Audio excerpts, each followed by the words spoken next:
So this is the parametric question. This is a calculator question. All right, so a quick read through.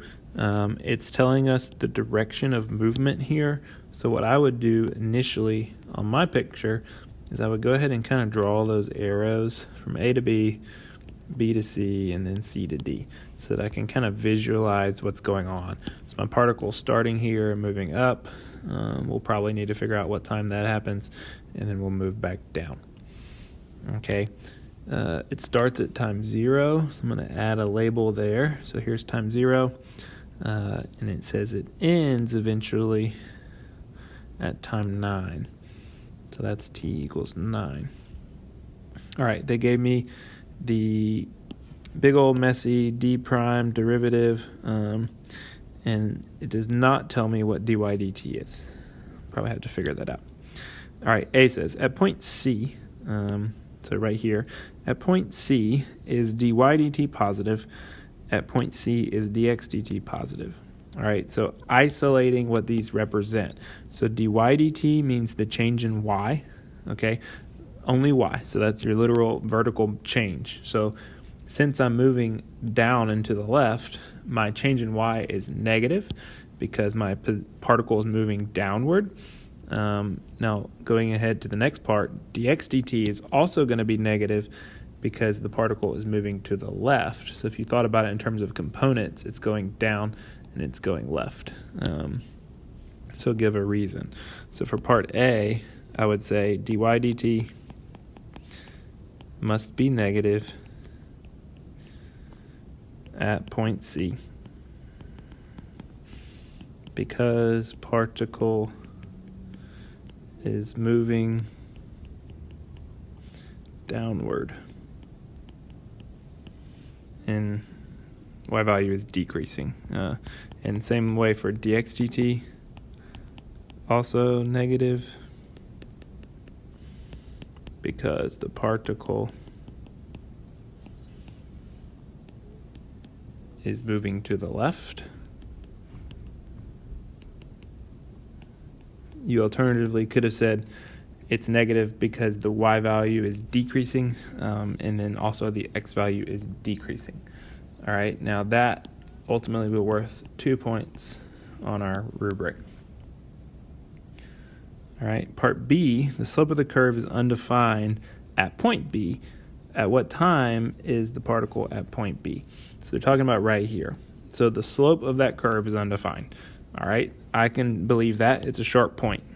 Okay, so let's think about my slope in parametrics. So my parametric slope, dy dx, is dy dt over dx dt. So way back to the fall, when we think about how do I make my derivative undefined, how do I make a fraction in general undefined? Well, I'd make the division dividing by 0.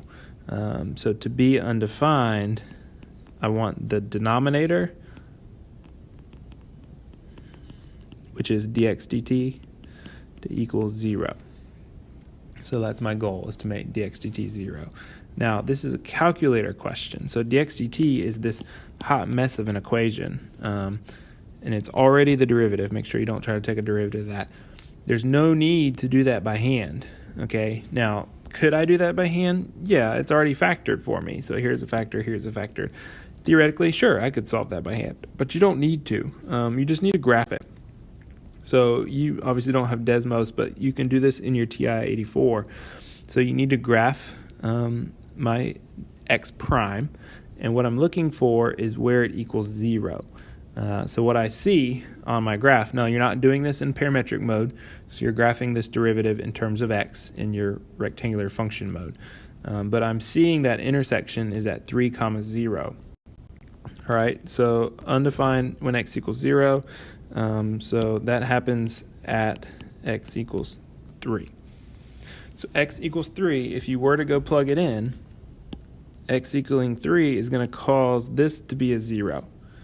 All right, now the reason that matters is because if I'm dividing by 0, that makes dy dx undefined. So 3 is our moment, I guess, excuse my variable, it should be a time, at time 3. All right, this would be 2 points, so 1 point for clearly saying dx dt equals 0 and 1 point for the time. Don't just have a 3. If all you have is 3 written, all you get is one of the 2 points. So make sure you explain how you did that in your calculator, or what you did in your calculator. All right, 3, or C. The line tangent to the curve has an equation. Find the velocity vector and then the speed of the particle at this point. Okay, so the line tangent. So what that just told me was my slope. So this thing right here is your slope of your tangent line. So that's what dy dx is. So dy dx is 5/9. And this is at 8 when t equals 8. So what I'm looking at is I need to use my larger version of the derivative. So dy dt over dx dt needs to equal 5/9. Okay, that's what they've claimed. That's the tangent line, so that means the rectangular slope is 5/9. Dy dt over dx dt is the rectangular slope, so that needs to equal 5/9. Well, I can figure out with what I'm given what dx dt at 5/9 is. So from my calculator, I've already graphed dx dt, so I can go figure out and plug in 8. So you're plugging in 8 to dx dt. If I plug in 8, I should get -9/2. So I know what dx dt is. So I know that dy dt divided by -9/2 equals 5/9. So now I just have an equation for dy dt. So dy dt is 5/9. So you're dividing by a fraction, means you're multiplying by the reciprocal. Okay. So you should, yoink. Maybe I'll actually do that. Reciprocal, like I said.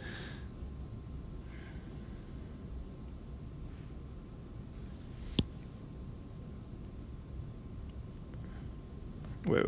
No, sorry. I'm not dividing by a fraction. My bad. I'm just multiplying by -9/2 on both sides. That makes more sense. Okay, so this just becomes -5/2.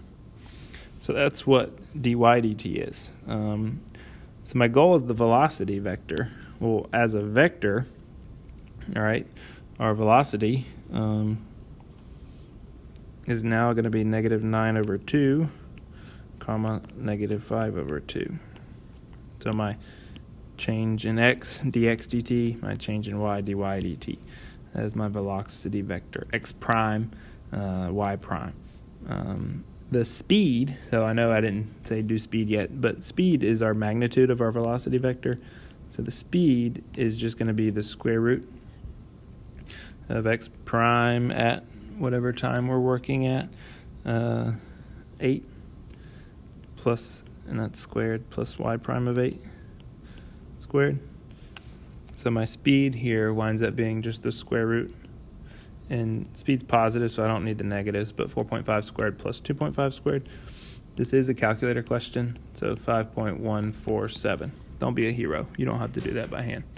All right, so that's part C. Part D, so the last question says, how far apart are points A and D? So my initial and final positions, respectively. So distance between, so far apart. So this is my fundamental theorem of calculus application. Now the key here is that A and D are both on my x-axis. So all I have to worry about is the change in x. So the only thing I'm looking for is change in x. There's no change in y that is relevant to these 2 points. So when I do this, my final position of 8 minus my initial position of 8 is going to be equal to the integral from 0 to 8 of x prime of t dt. Now, this is a calculator question, okay? So I can, is it 8 or 9? It's time is 9, sorry, 0 to 9. Connor just came in the door and distracted me. All right, integral 0 to 9. All right, so that integral is something I'm just going to totally throw in my calculator to figure that out. Notice it doesn't actually ask where it is. I don't need to worry about a position. It's just distance between them, how far apart. So my calculator, I get 39.255 units. Now, it's going to be negative in your calculator because respective to where I started, I'm to the left of that, but it just says how far apart. So I don't worry about it being negative. It's just that's the distance. So points-wise, C was worth 3 points as well. So x prime of 8. So if you found or stated what x prime of 8 was, you got a point. If you got y prime of 8, you got a point. And if you got a speed, you got a point. And then D was worth 2 points. Okay, the national average on this one was 4.11.